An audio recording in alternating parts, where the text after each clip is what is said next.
Mesdames et messieurs, soyez salués où que vous soyez, partout à travers les quatre coins du globe. Alors, la France en perte de pédale complète en Afrique.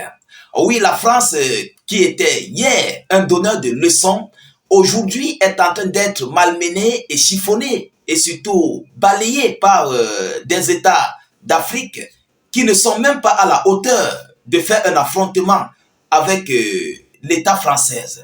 Alors, après le Mali, le Niger, le Burkina Faso, aujourd'hui, le Tchad monte complètement au créneau et piétine la France.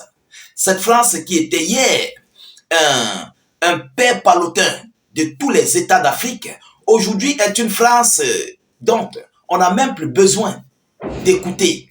Chers dames, chers messieurs, alors c'est incroyable. J'espère que beaucoup d'entre vous sont tellement contents par rapport à ce qui se passe.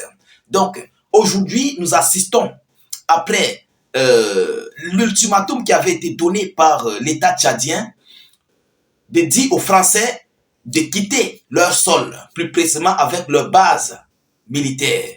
On n'a pas dit des ambassades, on n'a pas dit non plus le peuple français, non. Des bases militaires uniquement doivent quitter le sol tchadien. Après cet ultimatum, la France a adhéré. Oui, ils ont adhéré dans les prochaines 72 heures qui suivaient. Mais la réelle question qu'on se pose, pourquoi la France n'a pas fait un bras de fer avec le Tchad? Pourquoi les hautes autorités françaises n'ont pas utilisé le même bras de fer qu'ils ont utilisé du côté du Niger, du côté du Mali? On a vu les casques bleus, la MINUSMA du côté du Mali. Nous avons observé plusieurs au Burkina Faso, tout cela. Mais pourquoi tel n'a pas été le cas du côté du Tchad? Chers dames, chers messieurs, alors, c'est dans tout cela que nous allons en parler au sein de cette vidéoconférence.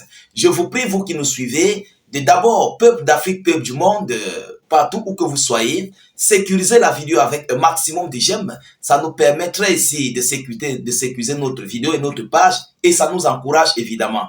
Et aussi partager cette vidéo dans tous les groupes possibles. S'il vous plaît, mettez suffisamment de commentaires. Tous ceux qui sont nouveaux sur la page, cliquez sur le bouton s'abonner juste là en dessous et activez évidemment la cloche de notification pour ne plus rater nos prochaines émissions. Pareillement sur notre page Facebook. Vous cliquez là sur suivre en bleu et vous activez la cloche. Alors, qu'est-ce qui s'est vraiment passé? Le gouvernement français annonce les premiers 120 soldats français qui ont quitté le Tchad ces dernières 72 heures. Ils ont quitté le Tchad en direction de la France. Ils n'ont pas fait escale dans un quelconque pays direct pour la France. Voilà d'abord la grosse inquiétude. Qu'est-ce qui se passe? Alors, ces dernières heures, 120 soldats français ont décollé de l'aéroport militaire de N'Djamena à bord d'un Airbus A330 Phoenix MRTT à destination de la France, a annoncé le ministère tchadien des Affaires, le ministère tchadien des Armées, des anciens combattants et des victimes de guerre. Donc c'est officiel. Alors, il y a 10 jours, plusieurs avions de chasse Mirage avaient aussi quitté N'Djamena suite à la décision de ce pays du Sahel de rompre ses accords de coopération militaire avec la France. Le Tchad avait exigé le départ des troupes françaises avant le 31 janvier 2025. Donc, il y a un ultimatum qui avait été émis, un ultimatum qui avait été lancé. Avant le 31 janvier 2025, vous devez quitter notre sol. Et je crois que ça va faire presque, on peut dire, presque 2 mois. Parce que le Tchad avait donné son ultimatum. On était juste en début du mois de décembre, plus ce qui va s'ajouter, et jusqu'à la fin du 31 janvier, ça va faire automatiquement 2 mois. Mais pourquoi la France a quitté le Tchad sans faire de bruit? Voilà la grosse question. Chers dames, chers messieurs. Alors évidemment, la France a appris de ses erreurs en Afrique. La France a appris ce qu'ils ont eu du côté du Mali. La France a appris ce qu'ils ont eu du côté du Niger. Vous savez, après une démonstration de force, pour revenir encore à nouveau, il y a une très grande difficulté. Ça, c'est d'abord la première des choses. Donc, ils ont vu que la démonstration de force qu'ils avaient fait du côté du Niger les a coûté énormément cher. Ah oui, C'est ça la réalité. C'est ça la vérité et c'est ce qui se passe. Ça les avait coûté énormément cher. Et aujourd'hui, ils ont compris. Ils ont appris de leurs erreurs beaucoup d'avantages. Vous comprenez? Ils ont fait pareil du côté du Mali. Nous avons vu sur les casques bleus qui ont été renvoyés par le général Assimi Goïta. Vous comprenez? Aujourd'hui, hier, nous avons vu du côté du Niger ce qui s'est passé sur les bases françaises, comment ils ont été nuits. Et est-ce que vous pensez que ces gens peuvent encore facilement revenir? Je pense que tel ne serait pas le cas. Donc la France a étudié, ils ont compris que aujourd'hui, il faut écouter les États d'Afrique. Ah oui, il faut écouter. L'hégémonie française en Afrique est finie. C'est ça en fait la réelle chose.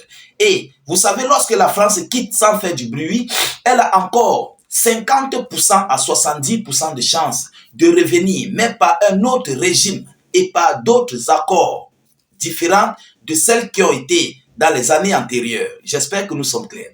Mais beaucoup de gens vont se poser les questions.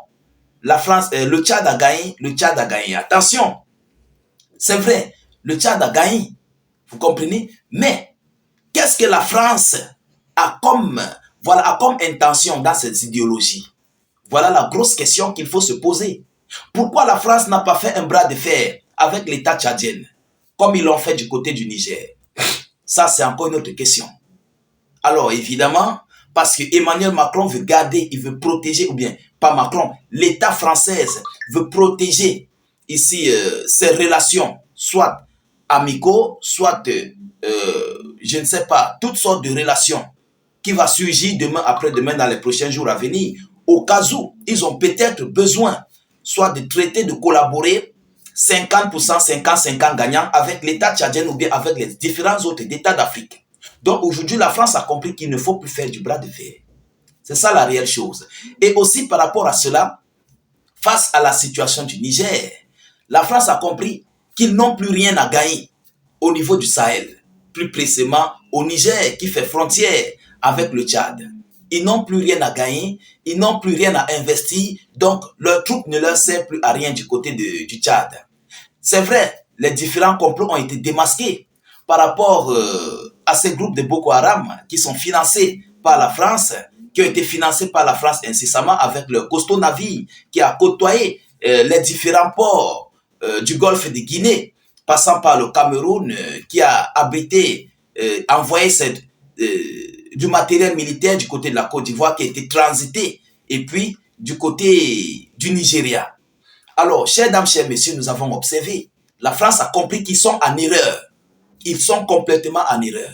Et c'est pourquoi vous voyez même d'ailleurs, ils ne veulent pas faire le bras de fer, ils ne veulent non plus aggraver la situation, parce que plus ils aggravent la situation, plus les États d'Afrique sombres se réveillent, voyant d'un mauvais œil le mauvais comportement français. Vous comprenez? Alors, il faut que le monde entier, ou bien plus précisément les Africains, essayent de mettre un accent là-dessus, de faire très attention dans la remontada française dans les prochains jours à venir. Parce qu'ils reviendront. Oui, ils feront tout pour revenir. Mais par quels moyens, par quelles conditions, par quelle coopération? Il y a plusieurs sortes de coopération. Ils reviendront peut-être d'une autre manière, peut-être dans les renseignements, du gagnant-gagnant.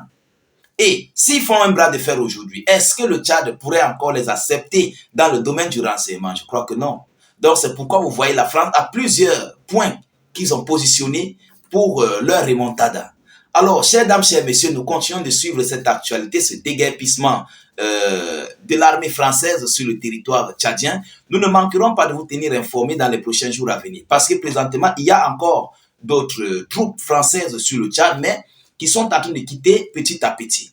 Je vous prie encore une fois de plus de partager cette vidéoconférence dans tous les groupes possibles, de la mettre surtout partout à travers le monde et de la sécuriser avec beaucoup de j'aime et suffisamment de cœur. N'hésitez non plus de laisser beaucoup d'avis en commentaire, même si vous n'avez rien à écrire, mettez tout simplement en commentaire salut, état d'urgence ou encore vous faites des cœurs, des étoiles en commentaire. C'est très important. Alors, tous ceux qui ne sont pas encore abonnés à nos différents canaux tels que YouTube, Facebook, ceux qui sont sur YouTube et qui sont là grâce aux suggestions, n'hésitez pas. Cliquez sur le bouton s'abonner juste là en dessous et activez évidemment la cloche de notification pour ne plus rater nos prochaines émissions.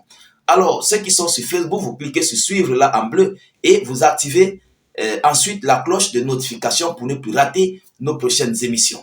Je vous reviens tout à l'heure pour une prochaine série d'actualités. Soyez encore salués une fois de plus.